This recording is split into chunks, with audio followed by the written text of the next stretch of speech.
జై శ్రీకృష్ణ. ఇప్పుడు కొన్ని యక్ష ప్రశ్నలు జవాబులు. శ్లోకం. ప్రశ్న.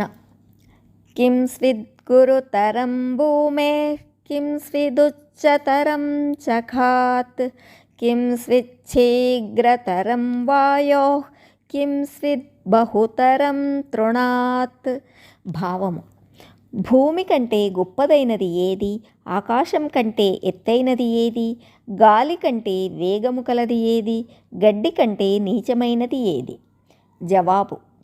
మాతా గురుతరా భూమే కాత్ పితోచ్చతరస్తథా మనశ్శీఘ్రతరం వాతాత్ చింతా బహుతరీ తృణాత్. భావము.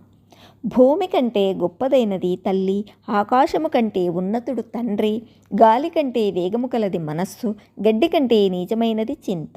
వివరణ. ఈ శ్లోకంలో 4 విషయాలలో మొదటి రెండింటినీ మనం పట్టుకోవాలి, చివరి రెండింటినీ విడిచిపెట్టాలి. భూమి కన్నా పుట్టుకనిచ్చిన తల్లిని, వర్షించే నింగి కన్నా మనపై వాత్సల్యాన్ని వర్షించే తండ్రిని ఉన్నతులుగా భావించి సేవించాలి. తల్లిదండ్రుల సేవలో మాధవుని సేవ దాగి ఉందని గ్రహించాలి. ఇకపోతే గాలి కన్నా చంచలమైన మనస్సును అనవసర విషయాలపైకి పోనివ్వకుండా గమనించాలి. దుఃఖాన్ని దగ్గరకు రానివ్వకుండా చూసుకోవాలి.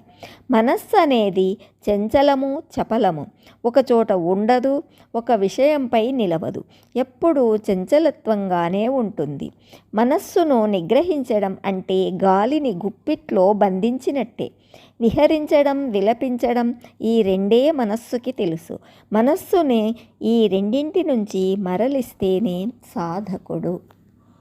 హరి ఓం తత్సత్.